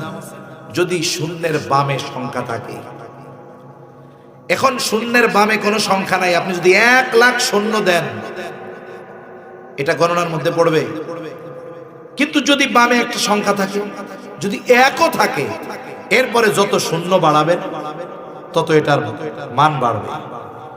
একটা নারীর ক্ষেত্রে দিনদারিত্ব হলো ওই 1-এর মতো, যেটা বিহীন সৌন্দর্যের কোনো দাম নাই, যেটা বিহীন বংশের কোনো দাম নাই, যেটা বিহীন সম্পদের কোনো দাম নাই। দিনদারিত্ব আছে, বাকিগুলো কাজে লাগবে। যদি না থাকে, যারা বিবাহ করছে এরকম খোঁজ নিয়ে দেখেন, পস্তাইতেছে। প্রতিনিয়ত আমাদের কাছে আইসা বলে, হুজুর কি করব বলেন, কি করব বলেন, চেহারা তো দেখতে হুজুর মাশাআল্লাহ, এটা দেখে তো বিয়ে করছিলাম, কিন্তু চরিত্র যে এত খারাপ, এটা তো তখন বুঝি নাই। তাহলে নেক সন্তানের জন্য একজন নেককার মা দরকার। কেন নেককার মা দরকার? বলে সন্তানের চরিত্র 90% গঠিত হয় তার মায়ের থেকে। প্রসিদ্ধ একটি ঘটনা আছে, হযরত ওমর রাদিয়াল্লাহু তাআলা আনহুর কাছে এক যুবকের ব্যাপারে তার বাবা অভিযোগ নিয়ে গেছে, খলিফাতুল মুসলিমিন, আমার সন্তান আমার হক আদায় করে না, আপনি একটু বলে দেন। হযরত ওমর রাদিয়াল্লাহু তাআলা আনহু ওই যুবকটাকে বলেন, হে যুবক, কি ব্যাপার, কেন তুমি তোমার বাবার হক আদায় করো না? যুবক এবার পাল্টা প্রশ্ন করে বলে, খলিফাতুল মুসলিমিন, হক কি শুধু পিতা সন্তানের কাছে পায়? সন্তান কি তার পিতার কাছে কোনো হক পায় না? হযরত ওমর রাদিয়াল্লাহু তাআলা আনহু বেশ কয়েকটি হকের কথা বলেছেন। এর মধ্যে প্রথম প্রধান যেই হকের কথা তিনি বলেছেন, যে প্রত্যেকটা সন্তানের তার বাবার কাছে প্রথম প্রধান হক হলো একজন নেককার মা। সন্তানের কাছে বাবা হক দাবি করবে কখন? সন্তান যখন বালেগ হবে তখন। এখন 5 বছরের এক বাচ্চা, ওকে যদি ওর আব্বু বলে যে আমি হইলাম তোর বাপ, আমি তোর কাছে হক পাই না, আমি কালকে থেকে ঘরের মধ্যে বৈশা বৈশা থাকবো, আর তুই আমার ইনকাম করে খাওয়াবি। কোন বাপ যদি হক দাবি করতে গিয়ে তার নাবালক বাচ্চাকে কাজ করতে পাঠিয়ে দেয়, এটা হক আদায় করা হবে না, এটা ওই সন্তানের উপরে জুলুম করা হবে। তাহলে পিতা সন্তানের কাছে হক দাবি করবে কখন? বলে সন্তান বালেগ হবে যখন। অথচ ওই সন্তান পিতার কাছে হক পাও না কখন? বলে ওর দুনিয়ায় আসার খবরই নেই। এই সময় তার হক পিতার উপরে সাব্যস্ত হয়ে গেছে একজন নেককার মা। এই জন্য যখন কেউ দিনদারিত্বকে বাদ দিয়ে বাকি 3টাকে অগ্রাধিকার দিয়ে দিনদারিত্বকে অপশনাল বানিয়ে ফেলে, ওই পিতা সন্তান হওয়ার আগে সন্তানের হক নষ্ট করে বসে আছে। তাহলে আমি যদি সন্তানকে দ্বীনের উপরে গড়তে চাই, কি তার জন্য একজন নেককার মা দরকার। সন্তান তারবিয়াতের, সন্তানকে দ্বীনের উপরে গড়ে তোলার সর্বপ্রথম গুরুত্বপূর্ণ বিষয় হলো নেককার মা। 2 নাম্বার বিষয়, এইবার নেক বিবি হলো স্বামী স্ত্রী এবার দুজনে মিলে আল্লাহ তাআলার কাছে নেক সন্তান কামনা করে দোয়া করবে। আল্লাহ তাআলার কাছে নেক সন্তান চেয়ে দোয়া করা এটা পয়গম্বর আলাইহিস সালামের আমল। অনেক অভিভাবক চিন্তা করে সন্তান হওয়ার পরে তার জন্য দোয়া, না না, আল্লাহ তাআলা তো আমাদেরকে আম দোয়া শিখায়া দিয়েছেন, যেই দোয়াটা যে বিবাহ করে নাই সেও করবে, যে বিবাহ করছে সেও করবে, বিবাহ করছে সন্তান হয় নাই সেও করবে। কি দোয়া? আল্লাহ বলেন, রব্বানা হাব লানা মিন আজওয়াজিনা ওয়া যুররিয়াতিনা কুররাতা আ'য়ুন ওয়াজআলনা লিল মুত্তাকিনা ইমামা। যেই যুবক বিবাহ করে নাই ও এই দোয়া করবে, তাই না? এ দোয়ায় সে কি বলে, ও আল্লাহ, আমারে আপনি এমন স্ত্রী দেন, এমন সন্তান দেন যারা আমার চক্ষু শীতলকরণের কারণ হবে। এখন নেক মা হইছে, নেক বিবি পাইছে, এখন নেক সন্তানের জন্য আর একা দোয়া করবে না, দুইজনে মিলা দোয়া করবে। সন্তানের জন্য মা বাবার দোয়া, এটার প্রভাব সন্তানের জীবনে প্রতিফলিত হবেই হবে, আজ অথবা কাল, কিছুদিন আগে কিবা পরে। এই জন্য সন্তানের জন্য সবসময় নেক দোয়া করা। অনেক মা বাবা অনেক সময় সন্তানের আচরণে কষ্ট পেয়ে বদদোয়া করে, আছে নাকি আপনাদের দিকে এরকম? বদদোয়া করে না? খবরদার, সন্তানের জন্য কখনো মা বাবা বদদোয়া করবে না, সব সময় নেক দোয়া করবে। তাহলে আসুন, নেক সন্তান চেয়ে আল্লাহর কাছে দোয়া করা এটা পয়গম্বর আলাইহিস সালামের আমল। জলিলুল কদর পয়গম্বর ইব্রাহিম খলিলুল্লাহ আলাইহিস সালাম যখন ইরাকের বাবেল থেকে সিরিয়ার উদ্দেশ্যে রওনা দিয়েছেন, নমরুদের অগ্নিকুণ্ড থেকে আল্লাহ হেফাজত করছে, ইমানের এক কঠিন পরীক্ষায় তিনি গোল্ডেন এ প্লাস পেয়ে গেছেন। হিজরত করতেছেন, 80-র উপরে বয়স, এমনিই তো মনে বড় কষ্ট, নিজের জন্মভূমি ছেড়ে চলে যাচ্ছেন।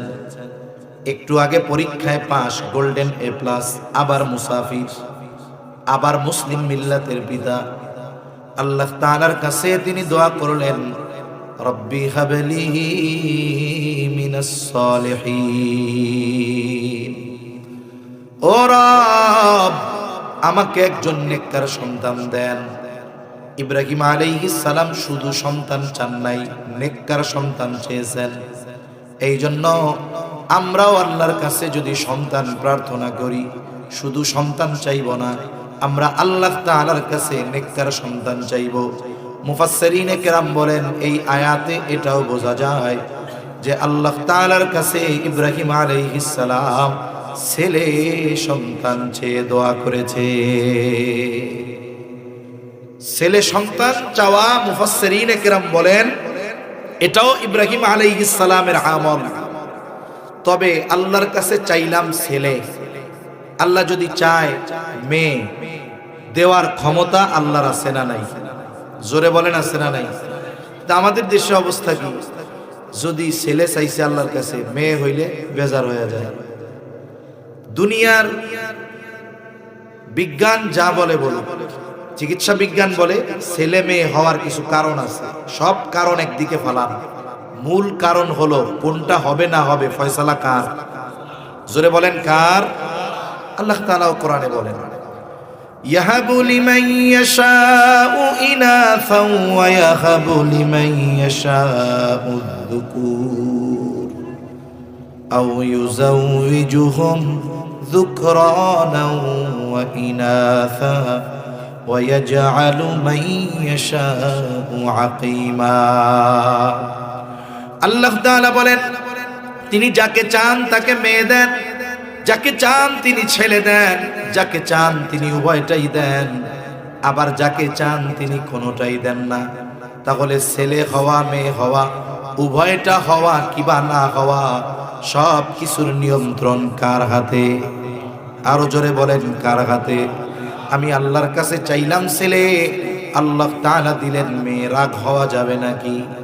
বলে, কন্যা সন্তান হওয়ায় যারা রাগ হয়ে যায় যাদের চেহারাটা কালো হয়ে যায় তাদের চরিত্রের সাথে ওই জাহেলিয়াতের সময়ের মানুষগুলোর মিল পাওয়া যায়। কন্যা সন্তান হওয়া এটাকে আল্লাহ বলেছেন সুসংবাদ। মেয়ে সন্তান হওয়া কি সংবাদ? জোরে বলেন কি সংবাদ? বলছে কে? আল্লাহ। আল্লাহ তাআলা বলেন وَإِذَا بُشِّرَ أَحَدُهُم بِالْأُنثَىٰ ظَلَّ وَجْهُهُ مُسْوَدًّا وَهُوَ كَظِيمٌ। জাহেলিয়াতের সময়ের মানুষ কন্যা সন্তান হলে জীবন্ত মাটিতে পুঁতে ফেলতো। তাদের ব্যাপারে আল্লাহ তাআলা বলেন যখন তাদেরকে কন্যা সন্তানের সুসংবাদ দেওয়া হতো, وَإِذَا بُشِّرَ أَحَدُهُم بِالْأُنثَىٰ, যখন তাদের মধ্যে কাউকে কন্যা সন্তানের সুসংবাদ দেওয়া হতো, আল্লাহ বলতেছে সুসংবাদ, এই কন্যা সন্তানের সুসংবাদ দেওয়ার পর যল্লা ওয়াজহুহু, তাদের চেহারাটা মলিন হয়ে যাইত, তাদের চেহারাটা অন্ধকারাচ্ছন্ন হয়ে যাইত। এজন্য কারো যদি একাধিক কন্যা সন্তান হয় রাগ হওয়া যাবে না। অনেকগুলো হাদিস ধারাবাহিকভাবে আছে তিরমিজির মধ্যে। নবীজি বলেন যার 3টি কন্যা বা 3টি ভগ্নী আছে, মানে বোন আছে, এই কন্যা সন্তান বা বোনদের কষ্ট সে সহ্য করেছে, মানে তাদের লালন পালন করেছে, তাদের সব প্রয়োজন মিটিয়েছে, দিন শিখিয়েছে, সর্বশেষ দিনদার পাত্রের সাথে বিবাহ দিয়ে দিয়েছে। নবীজি বলেন কিয়ামতের দিন এই কন্যা সন্তানগুলো ওই বাবার জন্য অথবা ওই ভাইয়ের জন্য জান্নাতে যাওয়ার কারণ হবে। সুবহানাল্লাহ। নবীজি সাল্লাল্লাহু আলাইহি ওয়াসাল্লাম এক হাদিসের মধ্যে বলেন যার 2টা কন্যা সন্তান আছে, 2 দ্বারা উদ্দেশ্য তার বেশিও হতে পারে, জান্নাতে ওই বাবা নবীজির সাথে থাকতে পারবে। সুবহানাল্লাহ। নবীজি আরেক বর্ণনায় বলেন এই কন্যা এই বোন কিয়ামতের দিন তাদের জন্য জাহান্নাম থেকে অন্তরায় দেয়াল হয়ে দাঁড়িয়ে যাবে। এজন্য কন্যা সন্তান হইলে রাগ হওয়া যাবে? ভাই ছেলে হইছে বদকার, শান্তি থাকবে নাকি? মেয়েটা যদি নেককার হয় ভালো হয়, মেয়ে জামাইটা যদি দিনদার হয় তাহলে তো শান্তি। কয়েকদিন আগে এক খবরে দেখলাম এক লোকের পর পর 5টা মেয়ে হইছে। 5টা মেয়ে আল্লাহ দিছে বরবর। সে আশা করছে 4টা মেয়ে হওয়ার পর 5ম সন্তানটা হয়তো তার ছেলে হবে। এখন তো রাষ্ট্রীয় একটা আইন আছে, আগে তো আল্ট্রাসোনোগ্রাফি করতো, আল্ট্রাসোনোগ্রামের পরে বইলা দিত যে পেটে ছেলে না মেয়ে বইলা দিত, যার কারণে বাচ্চা যখন হবে ওই সময় আর আকর্ষণ থাকতো না, কারণ আগের থেকেই জানা গেছে ছেলে হবে না মেয়ে হবে, আকর্ষণ তো আর নাই। এখন করতো কি ওই সময় অনেক অকারেন্স হইতো, অনেক জালেম অভিভাবক ছিল, যখন জানতো গর্ভের সন্তানটা মেয়ে বিভিন্ন পদ্ধতিতে মেরে ফেলতো। গভর্নমেন্ট এখন আর এটা জানানো বা রিপোর্ট প্রকাশ করে দেওয়া এটা নিষেধ করে দিয়েছে। তা ওই লোক মোটামুটি আশা করছে হয়তো এবার ছেলে হবে, কিন্তু হসপিটালে 5ম বাচ্চাটাও মেয়ে হয়েছে। আল্লাহর বান্দা রাগ হয় নাই, একেবারে দামি এক গাড়ি বিবাহের সময় যেমন ফুল দিয়ে সাজানো হয় ওই রকম সুসজ্জিত করে হসপিটাল থেকে মা আর মেয়েরে সংবর্ধনা দিয়ে বাড়িতে নিয়ে গেছে। কারণ ছেলে হোক মেয়ে হোক দেন কে? আল্লাহ। আমার জন্য ওইটা দিয়ে খুশি, আমি কেন আল্লাহর দেওয়া জিনিস পেয়ে নারাজ হব? এটা কি ইমানদারের কাজ হতে পারে? তাহলে সন্তানের জন্য দোয়া করা, আল্লাহর কাছে নেক সন্তান চাওয়া, নেক দোয়া করা সন্তানের জন্য, এটা সন্তান গড়ে তোলার অন্যতম এক প্রক্রিয়া। তাহলে আসুন, নেককার মা হলো, নেক সন্তান চেয়ে আল্লাহর কাছে দোয়া করা হলো, এইবার আল্লাহ তাআলা একটা সন্তান দিলেন। সন্তান দুনিয়ায় ভূমিষ্ঠ হবার পর সন্তানের ব্যাপারে কিছু হুকুক আছে, এগুলো আদায় করতে হবে। যেমন সন্তান দুনিয়ায় ভূমিষ্ঠ হবার পর ছেলে হোক কিংবা মেয়ে, ডান কানে আজান বাম কানে ইকামত দিতে হবে। এটা দিতে হবে বাচ্চার কানে, ডান কানে আজান বাম কানে ইকামত। কোনো পুরুষ মানুষ নাই, কোন নারী যদি থাকে, আজান ইকামতের শব্দগুলো মৃদু স্বরে বাচ্চার কানে পৌঁছিয়ে দিবে। এরপরে 7ম দিন আকিকা দিবে। ছেলে হলে 2টা ছাগল দিয়ে, মেয়ে হলে 1টা দিয়ে, যদি কেউ বেশি দিতে চায় অসুবিধা নাই। সাথে সাথে সপ্তম দিন মাথার চুলগুলো মুন্ডাবে, চুলের ওজন পরিমাণ স্বর্ণ বা রূপো সাদকা করে দিবে। যদি সপ্তম দিন সম্ভব না হয় তাহলে 14তম দিন আকিকা করবে। যদি ওই দিন দ্বিতীয় সপ্তাহেও সম্ভব না হয় 21তম দিনে করবে। ছেলে হইছে, 2টা ছাগল দেওয়ার সামর্থ্য নাই বলে একটা আছে, একটা দিয়েই দিয়ে দিবে। ইচ্ছাকৃতভাবে আকিকা দেওয়ার ক্ষেত্রে বিলম্ব করবে না। আমাদের সমাজে অনেক মানুষ সামর্থ্য থাকার পরেও ইচ্ছা করে দেরি করে, এই কাজটা করা যাবে না।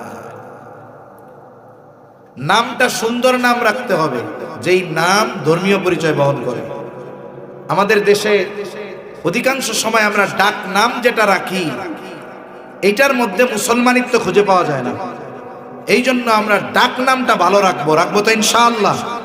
আল্লাহ তৌফিক দান করেন।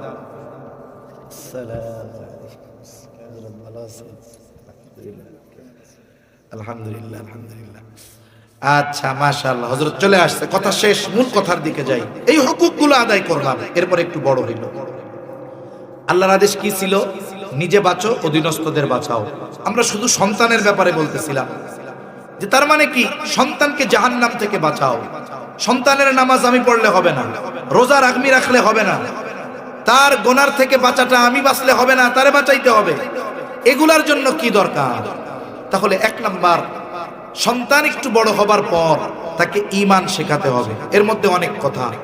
অনেকে মনে করে সন্তানদের শুধু লা ইলাহা ইল্লাল্লাহ মুহাম্মাদুর রাসূলুল্লাহ শিখায়া দিলাম, কালেমায়ে শাহাদাত, কালেমায়ে ঈমানে মুজমাল, ঈমানে মুফাসসাল, কালিমায়ে তাইয়্যিবা শিখাইলাম, ঈমানদার হয়ে গেছে না। এগুলো শেখাতে হবে। কোন কথায়, কোন কাজে, কোন আকীদায়, কোন বিশ্বাসে ঈমান চলে যায়, এগুলো শেখানোর দরকার আছে না নাই? নাইলে ওর কালিমা সব মুখস্থ থাকবে কিন্তু কাজ করবে এমন কাজ, তাহলে সন্তানকে ঈমান শেখাতে হবে, এর মধ্যে বাকি সব। 2 নম্বর, তাকে আখলাক শেখাতে হবে, নববী আখলাক, উত্তম চরিত্রের আলোকে গড়ে তুলতে হবে। 3 নম্বর, তাকে ইলম শেখাতে হবে। 4 নম্বর, আমল শেখাতে হবে। এই 4 বিষয় জন্মের পরে আমি আপনি যদি সন্তানকে যথাযথভাবে না শেখাই, ও জান্নাতের পথ চিনবে না। এই পথ যে জাহান্নামের পথ সেটা সে জানবে না, সে জান্নাতের পথে চলবে না। তাহলে প্রত্যেকটা অভিভাবকের জন্য সন্তানকে এই 4 বিষয় শেখানো ফরজ। কি জোরে বলেন? শেখাবেন কোথায়? আপনাদের প্রাইমারি স্কুলে এগুলো শেখায়? জোরে বলেন, শেখায়? শেখায় না। শেখানোর জন্য কি দরকার? বলে যে আপনাদের এলাকায় একটা মাদ্রাসা করছেন আপনারা, এই মাদ্রাসায় এগুলো শেখায়। ঈমান শেখায়, আখলাক শেখায়, ইলম শেখায়, আমল শেখায়। সাথে সাথে নুরানি মাদ্রাসাগুলোর মধ্যে স্কুলে বাংলা, অঙ্ক, ইংরেজি যত ভালোভাবে পড়ায় তার চাইতে 10 গুণ ভালোভাবে বাচ্চাদেরকে মাদ্রাসায় জেনারেল সাবজেক্টগুলো শেখানো হয়। আপনার ইচ্ছা ছেলেটারে ডাক্তার বানাবেন, ইঞ্জিনিয়ার বানাবেন, কোনো অসুবিধা নাই। আপনার ইচ্ছা একটা ঘর বানাবেন 10 তলা, কয়তলা ঘর? সুন্দর করে 10 তলা না, ধরেন 5 তলাই বানাবেন। কিন্তু আপনার নিয়ত কি? টাকা এমন জায়গায় ব্যয় করবেন না যে জায়গা ব্যয় করলে দেখা যায় না। তার মানে আপনি মাটির নিচে 1 টাকাও খরচ করতে রাজি নাই। এখন আপনি যদি শুধু মাটির উপরে 5 তলা 10 তলা বিল্ডিং বানান, ভূমিকম্প লাগবে না, ভালো ঝড় হইলেই কাইতে হয়ে পড়ে যাবে। ওই ঘরে মানুষকে টাকা দিয়েও রাখতে পারবেন না। কি বলবে? আরে ভাই, নিচে কিচ্ছু নাই, কোনো ভিত্তি নাই, ফাউন্ডেশন নাই। তাইলে এই ঘরের মধ্যে থাইকা বিপদ থেকে বাঁচা যাবে না, এই ঘরে থাকাটাই বড় বিপদ, ঠিক কিনা? মনে রাখবেন, দিনহীন জেনারেল শিক্ষা এটা ওই ভিত্তিবিহীন বিল্ডিং এর মতো, ফাউন্ডেশন বিহীন বিল্ডিং এর মতো। দিন হলো শিক্ষার মূল ভিত্তি। আপনি আপনার সন্তানকে ক্লাস 3 পর্যন্ত নুরানি মাদ্রাসায় পড়ান, ওই বিষয়গুলো সে শিখবে, তার ফাউন্ডেশন মজবুত হবে। এরপরে জেনারেল শিক্ষার জন্য যদি যায়, আশা করা যায় এই ঈমানের আলো, উত্তম আখলাক, ইলমের আলো, আমল, এইগুলা ওকে নাস্তিক হতে দিবে না ইনশাআল্লাহ। একজন দিনদার ডাক্তার হবে, দিনদার ইঞ্জিনিয়ার হবে। এজন্য সম্মানিত উপস্থিতি, আমরা যেহেতু ঈমানদার, ওই যে আল্লাহর নির্দেশ, নিজে বাঁচতে হবে জাহান্নাম থেকে, অধীনস্থদের বাঁচাতে হবে, দুটোই ফরজ। আমি তো আমল করে বাঁচলাম, কিন্তু আমার সন্তানদেরকে তো ওইগুলো শেখাতে হবে। আমার শেখানোর মতো সুযোগ নাই বলে ওই শেখানোর দায়িত্বগুলোই নিয়েছে এই মাদ্রাসা, ঠিক কিনা বলেন? এজন্য আমাদের প্রত্যেকটি সন্তানকে আমরা যে লাইনেই দেই না কেন, আমি আগে আমার সন্তানকে এই 4 বিষয় শিক্ষার জন্য দ্বীনি মাদ্রাসায় দিব তো ইনশাআল্লাহ। তাহলে কি হবে? এই সন্তানের কারণে আখিরাতে আল্লাহর দরবারে অভিযুক্ত হওয়া লাগবে না। এই সন্তানের কারণে ইনশাআল্লাহ দুনিয়ায় লাঞ্ছিত অপমানিত হওয়া লাগবে না। আর যদি এই সন্তান হাফেজ আলেম হয় তাহলে তো কথাই নাই, দুনিয়া আখিরাত উভয় জাহানে সর্বোচ্চ সম্মানিত হবে ওই অভিভাবক। আল্লাহ সুবহানাহু ওয়া তাআলা আমাদের সকলের সন্তানদেরকে দুনিয়া আখিরাতের সম্পদে পরিণত করার তৌফিক আল্লাহ দান করেন। সকলে জবান খুলে বলি আমিন। ওয়া আখিরু দাওয়ানা আনিল হামদুলিল্লাহি রাব্বিল আলামিন। আসসালামু আলাইকুম ওয়া রাহমাতুল্লাহ। درود شريف بولي اللهم صل على محمد وعلى ال محمد كما صليت على ابراهيم وعلى ال ابراهيم انك حميد مجيد اللهم بارك على محمد وعلى ال محمد كما باركت على ابراهيم وعلى ال ابراهيم انك حميد مجيد الحمد لله رب العالمين والعاقبة للمتقين والصلاة والسلام على خير خلقه محمد وعلى آله وأصحابه أجمعين রব্বুল আলামিন কিছু দিনই মুযাকারা করার পরে গুনাহমাখা হাত তুলে ধরেছি। আয় আল্লাহ, প্রয়োজনীয় কথাগুলো স্মরণ রেখে আমলের কথাগুলো আমলে পরিণত করার তৌফিক আপনি দান করেন। আল্লাহ, খাস করে এই ইসলামী যুব কল্যাণ পরিষদ ও এলাকাবাসীকে কবুল করে নেন। আজকের মাহফিল কবুল করে নেন। আল্লাহ, মাহফিল কামিয়াবির জন্য যে যেভাবে সহযোগিতা করেছে সকলের সকল প্রকার সাহায্য সহযোগিতা কবুল করে নেন। আল্লাহ, আমাদের জীবনের সব গুনাহগুলো মাফ করে দেন। আমাদের আত্মীয় স্বজন দেশ ও প্রবাসে যে যেখানে আছে সবাইকে মাফ করে দেন। যারা দুনিয়া ছেড়ে চলে গেছে, আশেপাশে যত কবরস্থান আছে আল্লাহ সবাইকে মাফ করে কবরগুলো আপনি জান্নাতের টুকরো বানায়া দেন। আয় আল্লাহ, খাস করে মালিক অনেকে দোয়া চেয়েছেন, প্রত্যেকের মনের নেক চাওয়া নেক আশা আপনি কবুল করে নেন রব্বুল আলামিন। খাস করে মালিক আমাদের যাদের মা বাবা দুনিয়া ছেড়ে চলে গেছে, গুনার কারণে যদি কারো মা বাবার কবরে আযাব হয়, কবরের আযাব মাফ করে কবরগুলো জান্নাতের টুকরো বানিয়ে দেন। কিয়ামতের দিন হিসাব সহজ করে জান্নাতের ব্যবস্থা করে দিয়েন। আয় আল্লাহ, যাদের মা বাবা বেঁচে আছে সুস্থ দীর্ঘ নেক হায়াত দান করেন। আয় আল্লাহ, আমাদের সকলকে বরকতময় প্রশস্ত রিজিক দেন, হারাম থেকে বেঁচে থাকার তৌফিক দেন। আয় আল্লাহ, তামাম দুনিয়ার মুসলমানদের জান মাল আপনি হেফাজত করেন। আমাদের একে অপরের প্রতি হৃদ্রতা ভালোবাসা বাড়িয়ে দেন। লোভ হিংসা অহংকার মুক্ত হৃদয় আল্লাহ আপনি দান করেন রব্বুল আলামিন। খাস করে মালিক আমাদেরকে আপনার মোহাব্বতের বান্দাদের তালিকায় অন্তর্ভুক্ত করে নেন। আমাদের দেশের উপরে খাস রহমত নাজিল করেন। আসমানি জমিনি সকল প্রকার বালা মুসিবত থেকে আল্লাহ হেফাজত করেন। ইসলামের ব্যাপারে, দ্বীনের ব্যাপারে, দেশের ব্যাপারে দলমত নির্বিশেষে আমাদের ঐক্যবদ্ধ থাকার তৌফিক দেন। আয় আল্লাহ, পরকালের ডাক কখন চলে আসে বলা যায় না। মালাকুল মাউত যখন চলে আসবে আপনি আপনার প্রতিটি বান্দার জবানে তাওহীদের কালিমা নসিব করে দিয়েন।